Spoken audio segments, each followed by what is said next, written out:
Solomon राजा ने सबोपदेशक की पुस्तक में कहा कि हर काम के लिए एक निश्चित समय है, जबकि हम ये भी जानते हैं कि परमेश्वर की नजर हमेशा अपने लोगों पर बनी रहती है। परमेश्वर सब कुछ निर्धारित करते हैं, तो फिर अपने लोगों को दुख से निकालने के लिए नियति में बदलाव क्यों नहीं करते? क्यों इतने साल परमेश्वर के पुत्र के द्वारा छुटकारे के लिए सब लोग तरसते रहे? शुरू करते हैं परमेश्वर के वचन से। परमेश्वर का वचन हमने यूहन्ना नबी की इंजील उसका 5वां अध्याय उसकी पहली आयत से आगे लिया है। यहाँ इस प्रकार लिखा है, इन बातों के पश्चात यहूदियों का एक पर्व हुआ और प्रभु यीशु यरूशलेम को गए। यरूशलेम में भेड़ फाटक के पास एक कुंड है जो इब्रानी भाषा में बेथेस्दा कहलाता है। उसके 5 ओसारे हैं। इनमें बहुत से बीमार, अंधे, लंगड़े और सूखे अंग वाले पानी के हिलने की आशा में पड़े रहते थे, क्योंकि नियुक्त समय पर परमेश्वर के स्वर्गदूत कुंड में उतरकर पानी को हिलाया करते थे। पानी हिलते ही जो कोई पहले उतरता वह चंगा हो जाता था, चाहे उसकी कोई बीमारी क्यों ना हो। वहां एक मनुष्य था जो 38 वर्ष से बीमारी में पड़ा था। प्रभु यीशु ने उसे पड़ा हुआ देखकर और यह जानकर कि वह बहुत दिनों से इस दशा में पड़ा है, उससे पूछा, क्या तू चंगा होना चाहता है? उस बीमार ने उनको उत्तर दिया, हे प्रभु, मेरे पास कोई मनुष्य नहीं कि जब पानी हिलाया जाए तो मुझे कुंड में उतारे, परंतु मेरे पहुंचते पहुंचते दूसरा मुझसे पहले उतर जाता है। प्रभु यीशु ने उससे कहा, उठ, अपनी खाट उठा और चल फिर। वह मनुष्य तुरंत चंगा हो गया और अपनी खाट उठाकर चलने फिरने लगा। परमेश्वर के वचन को पढ़े और सुने जाने से आशीष हो। आमीन। परमेश्वर ने हमारे जीवन की हर परिस्थिति को पहले से ही निश्चित कर दिया है, तो हमारा इसमें रोल या भूमिका क्या है? हम ये जानते हैं कि परिस्थितियों पर हमारा कंट्रोल नहीं है। जो हमारा जीवन है वो क्रिएटर, बनाने वाले परमेश्वर के अधीनगी में है, उनके लिए है। हम उनकी क्रिएशन है, उनकी महिमा के लिए बनाए गए हैं और इसके अलावा हम कुछ भी नहीं करना चाहते। जो हमारे अधिकार हैं कोई फिक्स नहीं है। हम परमेश्वर के ऊपर डिपेंडेंट हैं। हम अपनी मर्जी करना चाहते हैं, बहुत बार परमेश्वर की बात नहीं सुनना चाहते। हमने समय नहीं चुना, स्थान नहीं चुना, अपने जीवन का कहाँ जन्म लेना हमने नहीं चुना है, लेकिन हम एक परिस्थिति में डाल दिए जाते हैं जो कि एक फैमिली है, एक परिवार है, एक जगह है, एक समय है। और फिर हम बचपन से ही गिरने लग जाते हैं। पहले शारीरिक तौर पर थोड़ा उठे, फिर गिर गए, फिर उठे, फिर गिर गए, और फिर आत्मिक तौर पर गिरावट शुरू हो जाती है, क्योंकि वही हमें बनाया गया, उसी के लिए हम गिरते रहते हैं। हम पाप से घिरे हुए हैं।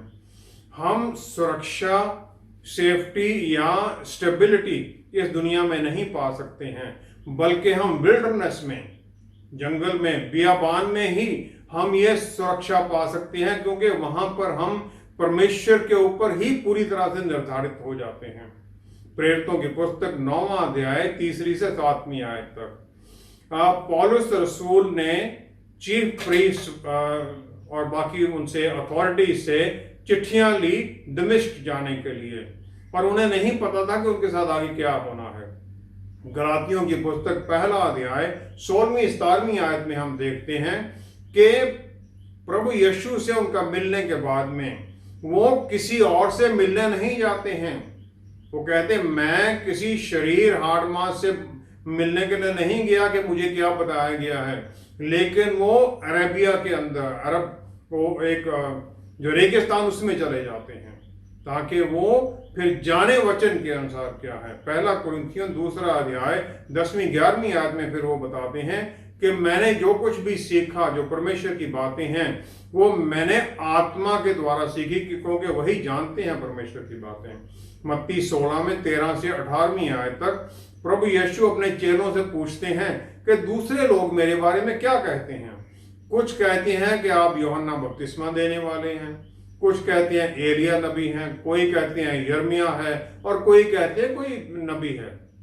लेकिन जब वो शमौन पतरस से पूछते हैं तो वो कह देते हैं कि आप जीवते परमेश्वर के पुत्र मसीहा हैं। और फिर प्रभु यीशु उन्हें एक नया नाम देते हैं। शिमोन को वो पेट्रोस या पत्रस कह देते हैं, जिसका मतलब है चट्टान, क्योंकि उन्होंने प्रभु यीशु के बारे में पवित्र आत्मा परमेश्वर द्वारा परमेश्वर से ये ज्ञान पाया। पत्रस रसूल हम सब की तरह ये नहीं जानते थे कि उनका जीवन का मकसद क्या है, लेकिन जब वो परमेश्वर द्वारा चुने जाते हैं, प्रभु यीशु द्वारा चुने जाते हैं कि उनके चेले बन जाएं, तो उनका मकसद सब कुछ जीवन ही बदल जाता है। लूका 9 में 51 से 56 आयत तक जब प्रभु यीशु का समय आ जाता है उठाए जाने का, तब वो यरूशलेम की तरफ मुंह करते हैं और सामरिया में एक गांव में जाते हैं, और वहां पर लोग उन्हें स्वीकार नहीं करते, उन्हें रुकने नहीं देते हैं। याकूब और उनका भाई यूहन्ना प्रभु यीशु से आज्ञा मांगते हैं कि जिस प्रकार एलिया नबी ने वो स्वर्ग से आग उतार कर बर्बाद कर दिया था, हम भी इसको जला दें गांव को। उन्होंने, दोनों भाइयों ने पवित्र आत्मा परमेश्वर द्वारा जो उन्हें परमेश्वर से बल और शक्ति दी गई थी, उसका उन्होंने प्रकाशन पा लिया था। नीति वचन 29:18 में लिखा है, जहां पर प्रकाशन नहीं है वहां लोग निरंकुश हो जाती हैं और फिर पतन की तरफ चले जाते हैं। जो चुने गए ये 3 चेले थे, पत्रस, याकूब और यूहन्ना, इन तीनों ने प्रकाशन पाया और फिर प्रभु यीशु के साथ उनके हर चमत्कार में उनके साथ रहे। यहां तक कि जो प्रभु यीशु का रूपांतरण होता है उसमें भी वो तीनों थे। अगर हमें अपनी इंडिविजुअल जो हमारी होंद है, अगर उससे हमने भरपूरी में जाना है, तो हमें अपने आप में खत्म होना पड़ेगा और परमेश्वर के लिए जाना पड़ेगा, क्योंकि हम हैं ही उनके लिए, उनके द्वारा ही बनाए गए हैं। यूहन्ना 3:3 आयत में निकोडिमस को प्रभु यीशु बोलते हैं कि दोबारा जन्म लेना जरूरी है अगर स्वर्गराज को देखना है तो। अफसियों की पुस्तक 4 अध्याय 23-24 आयत में पौलुस रसूल यही जो बात है वो कहते हैं कि आत्मा के द्वारा नया मन पाना, ताकि तुम नया इंसान बन जाओ जो कि परमेश्वर के द्वारा बनाया गया है।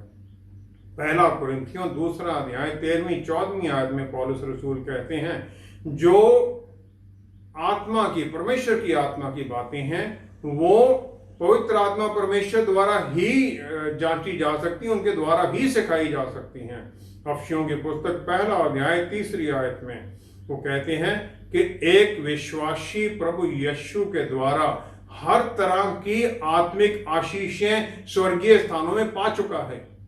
यूहन्ना 15:15 में जब हम परमेश्वर के साथ एक हो जाते हैं, तब प्रभु यीशु के हम मित्र बन जाते हैं। वो कहते हैं, मैं तुम्हें मित्र कहता हूं, क्योंकि फिर हम स्वर्गीय पिता की हर बात को समझने लग जाते हैं, वो समझाते हैं फिर हमें।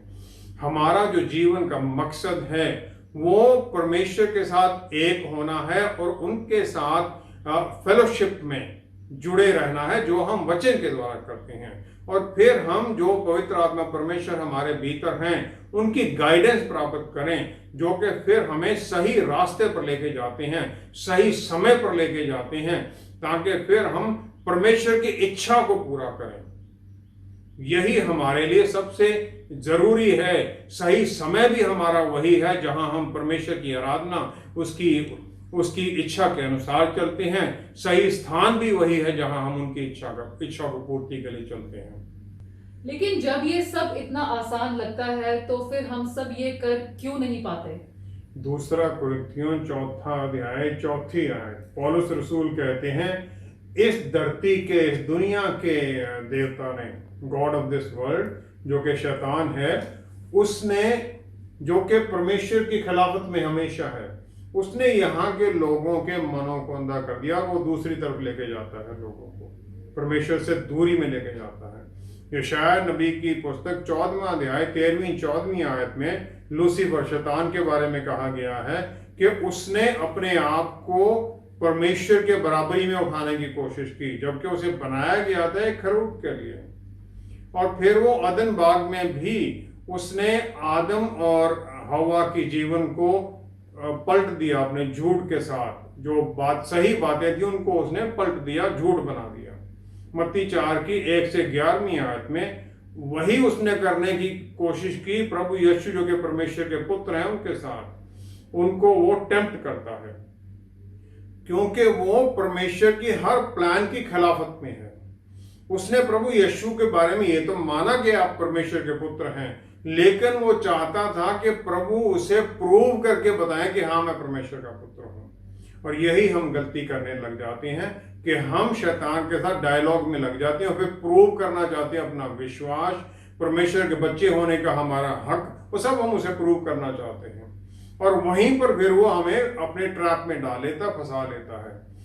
वो परफेक्ट बनाया गया था हर तरह से, उसकी जो बुद्धिमत्ता है, इंटेलिजेंस है, मुझसे कहीं ज्यादा है, हम सबसे कहीं ज्यादा है। लेकिन हमारे पास एडवांटेज ये है कि हमारे भीतर जो पवित्र आत्मा परमेश्वर हैं, उनका बल और उनकी बुद्धिमत्ता हमारे भीतर है। वो हमें गाइड करते हैं, वचन के बारे में हमें सिखाते हैं। लेकिन फिर भी मेरे लिए ये जरूरी है कि मैं शैतान के सामने कुछ प्रूव करने की कोशिश ना करूं। अब परमेश्वर का सही समय मेरे जीवन के लिए कब है? अफसियों की पुस्तक उसका पहला अध्याय 4 आयत में लिखा है कि प्रभु यीशु ने हमें, परमेश्वर ने दुनिया में कुछ भी बनाने से पहले से चुन लिया था ताकि हम पवित्र हों और ब्लेमलेस माने जाएं उनके सामने।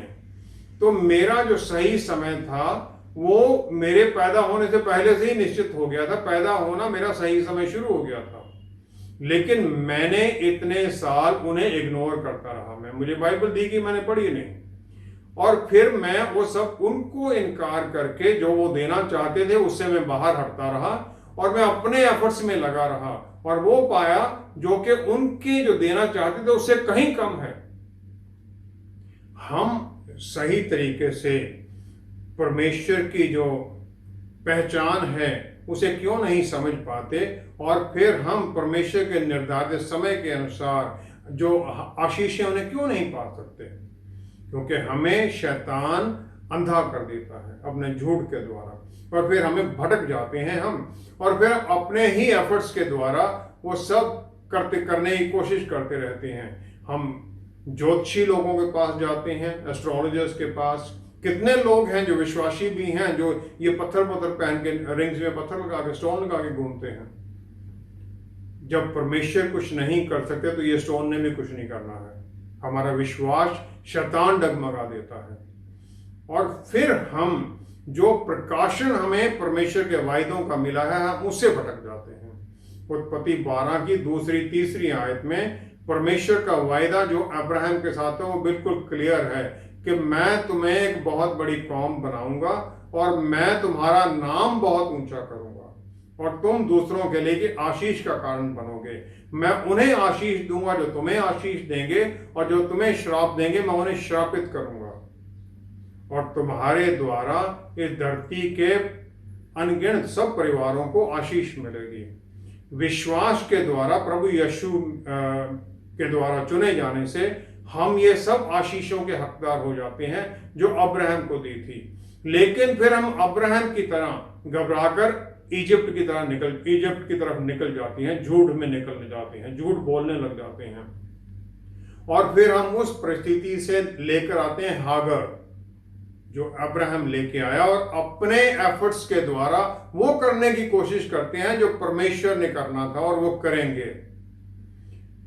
इसी प्रकार जो चेले थे वो भी प्रकाशन गवा गए, वो भी भूल गए प्रभु यीशु की सही पहचान को, और हालांकि वो 3 साल उनके साथ रहे, रूपांतरण उन्होंने देखा, सब कुछ उन्होंने देखा, सब तरह के चमत्कार देखे, लेकिन सही समय पर उनको छोड़कर वो भाग गए।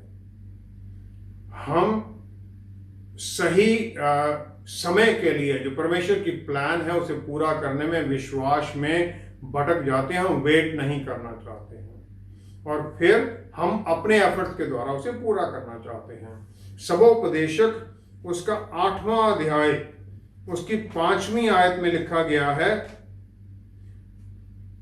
जो आज्ञा को मानता है वह जोखिम से बचेगा, और बुद्धिमान को मन, समय और न्याय का भेद जानता है। वो भेद जानता है समय का और न्याय का। दाऊद को जब अनॉइंटिंग की गई शमूएल के द्वारा, वो 8 से 15 साल की उम्र में था, मैक्सिमम 15 साल की उम्र में, लेकिन वो 30 साल की उम्र में राजा बना।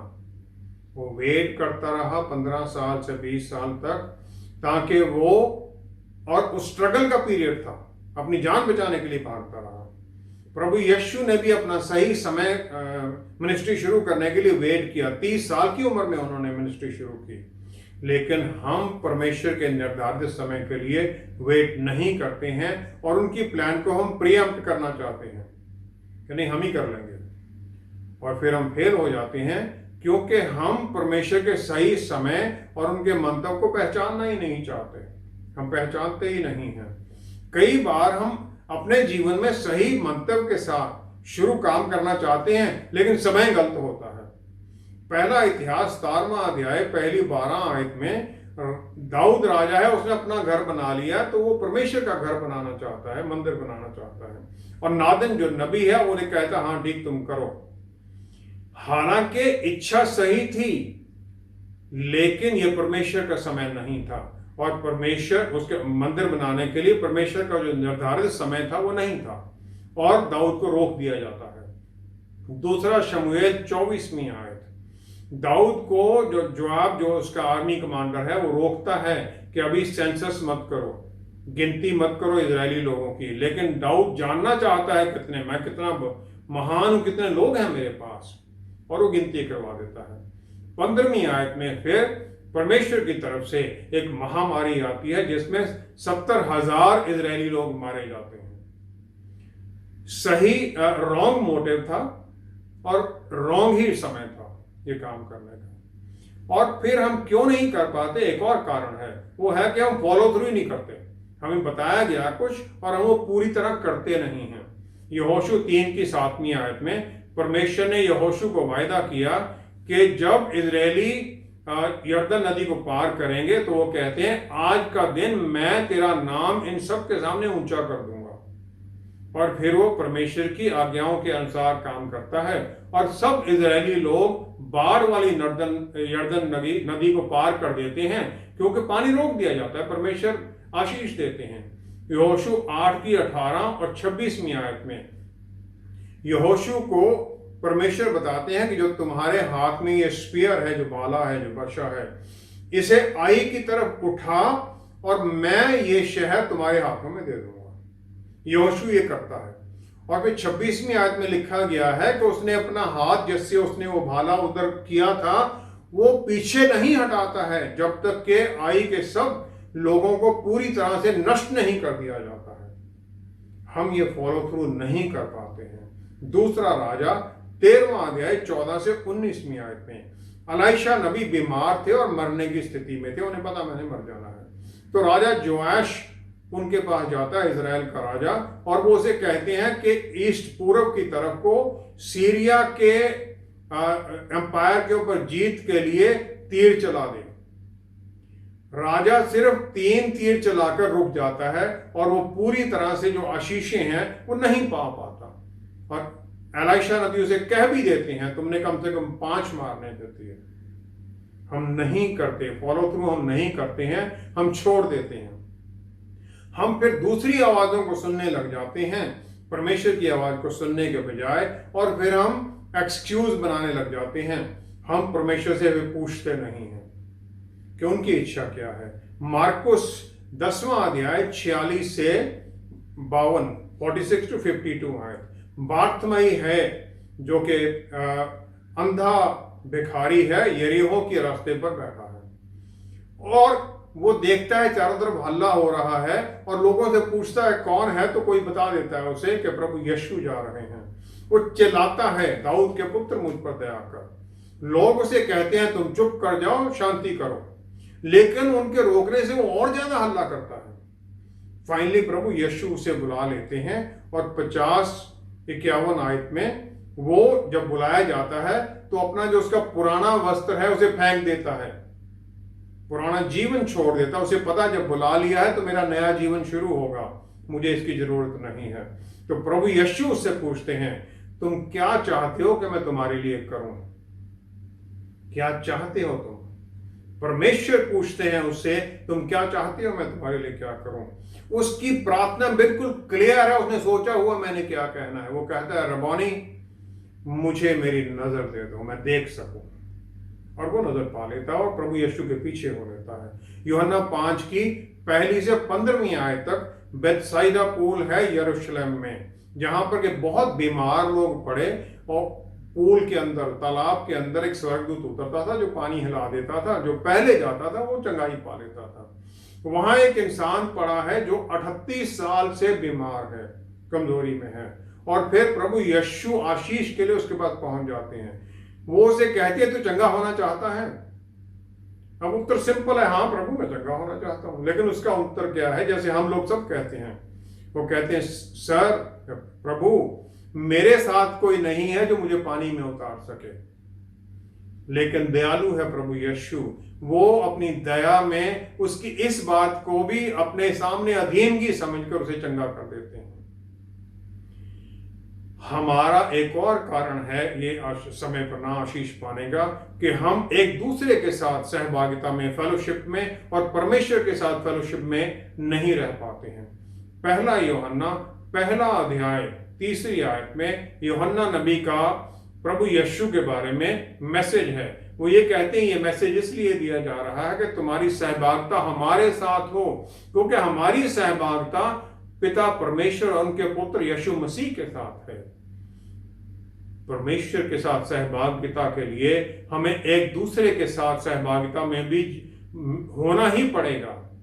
यूहन्ना 17 की 22 में प्रभु यीशु प्रार्थना कर रहे हैं पिता परमेश्वर से। वो कहते हैं कि जो महिमा आपने मुझे दी थी मैंने इन्हें दे दी है। दूसरे आदम की महिमा वो हमें दे देते हैं, ताकि ये जिस प्रकार हम, वो कहते हैं हम पिता परमेश्वर और उनके पुत्र परमेश्वर, जैसे वो दोनों एक हैं, तो ये लोग विश्वासी भी एक हों, एक मन में, एक इच्छा में चलें, परमेश्वर की इच्छा के अनुसार। प्रेरितों की पुस्तक 2 अध्याय 1 आयत, वहां लिखा गया है, सब चेले एक मन से एक जगह पर थे। और जब ऐसा होता है फिर परमेश्वर की आशीष एकदम उतर आती है, और फिर पवित्र आत्मा परमेश्वर एक माइटी रशिंग आंधी की तूफान की तरह आते हैं, वहां पर सबके ऊपर आ जाते हैं। हम फेल हो जाते हैं क्योंकि हम परमेश्वर के वायदों के ऊपर पूरी तरह से विश्वास ही नहीं कर पाते। यहोशू को 1 अध्याय की 3 आयत में परमेश्वर आशीष देते हैं कि मैं तुम्हारे साथ सदा हूं, वो उसे कहते हैं, और जिस भी जगह पर तुम्हारा पैर रखा जाएगा वो जगह मैं तुम्हें दे दूंगा। यहोशू 10वां अध्याय 12वीं से 13वीं आयत में विश्वास में है, उसे यकीन है परमेश्वर के वादों पर, वो सूरज और चांद को भी एक समय के लिए रोक देता है। यहोशू 24 के 15वीं आयत में फिर विश्वास में वो इजरायलियों को कह देता है कि तुम चुनो तुम्हें किसकी सेवा करनी है, लेकिन मैं और मेरा परिवार यहोवा परमेश्वर की सेवा करेंगे। हम भी परमेश्वर की आशीषों के हकदार हैं, यहोशू और अब्राहम की तरह वही आशीषें हम भी पा चुके हैं। लेकिन क्या हम विश्वास में हर दिन वो करना चाहते हैं जो परमेश्वर चाहते हैं? हमारा सही समय उसी मोमेंट, उसी समय हो जाता है जब हम इस विश्वास में परमेश्वर की हजूरी में आ जाते हैं, और फिर शैतान हमारे सामने से भाग लेता है। सही समय हमारा उस समय हो जाता है जब हम विश्वास में प्रभु यीशु को अपना उद्धारकर्ता मान लेते हैं, फिर उनके बल में हम चलने लग जाते हैं। सही टाइम या समय और परमेश्वर की आशीषों का हमारे जीवन में किस प्रकार मिश्रण होता है ताकि हम फिर इसके अनुसार ही चलें?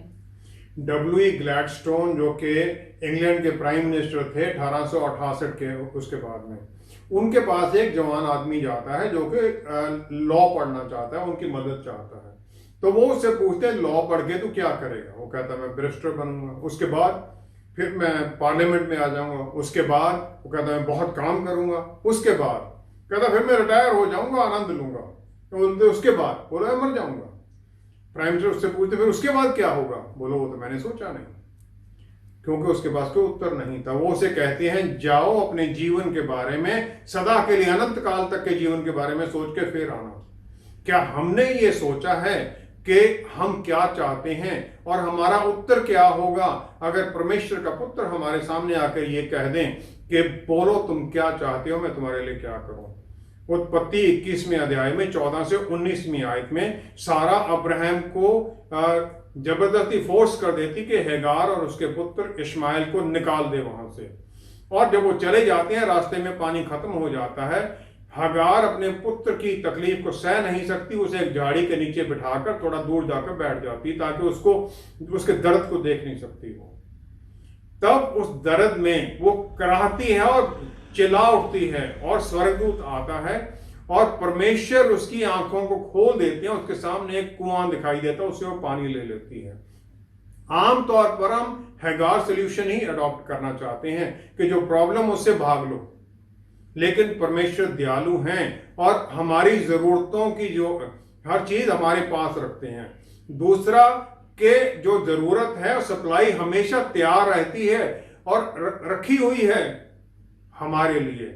और फाइनली उसको पाने के लिए कोई मेहनत नहीं करनी पड़ती है, सिर्फ हमें विश्वास में परमेश्वर से वो प्राप्त करना है, क्योंकि हम उसे देख नहीं सकते हैं। ब्रदर लॉरेंस हैं 17वीं सेंचुरी के थियोलॉजियन। वो कहते हैं बहुत चीजें उस इंसान के लिए पॉसिबल हैं जिसमें आशा है, उसे और चीजें पॉसिबल हैं जिसमें विश्वास है। फिर कहते हैं और भी चीजें पॉसिबल उसके लिए हैं जिसमें प्यार है।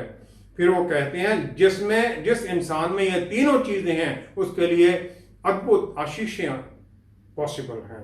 क्या मैं परमेश्वर की इच्छा के अनुसार काम करना चाहता हूं या अपनी प्लान के अनुसार करना चाहता हूं? आज्ञाकारिता हमारे लिए अद्भुत दरवाजे खोल देती है और हम जानते भी नहीं कि ये दरवाजे थे भी, और विश्वास के द्वारा फिर हमारा सही समय शुरू होता है, क्योंकि अल्फा और ओमेगा जो शुरू और अंत है वो मेरे साथ है। रेवलेशन 1 18वीं आयत में प्रभु यीशु यूहन्ना नबी को कहते हैं, मैं वो हूं जो जिंदा है, मैं मर गया था और देखो मैं जिंदा हूं सदा के लिए। लोग जिंदा होते हैं, जिंदा रहते हैं और मर जाते हैं, लेकिन प्रभु यीशु एक नया टाइम टेबल बदल देते हैं कि मैं मर गया था अब मैं जिंदा हूं। शुरुआत और अंत वही है। और फिर उन्होंने इटर्निटी को बदल दिया, अनंत काल को बदल दिया। मेरी सजा अनंत काल के लिए थी मुझे, लेकिन उन्होंने उसे 3 दिन में बदल दिया, क्योंकि तीसरे दिन वो जी उठे और मेरे हर पाप का मुझे वो जस्टिफिकेशन मिल गई।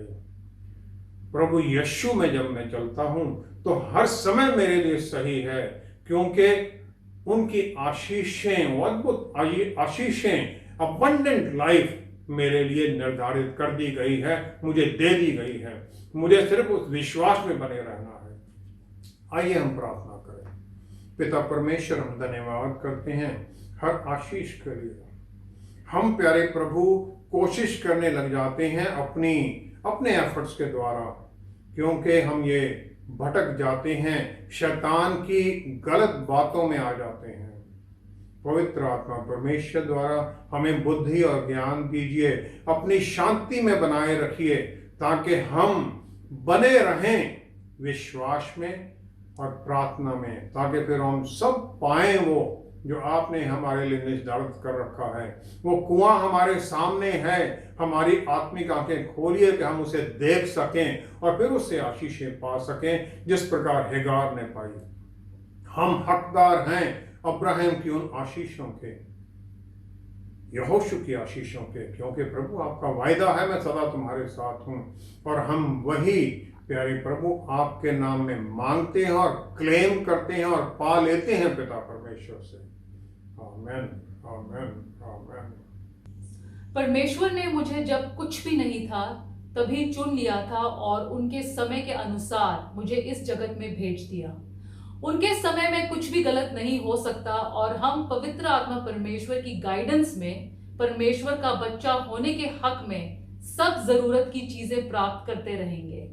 बस मुझे उनकी आज्ञाकारिता में चलना है।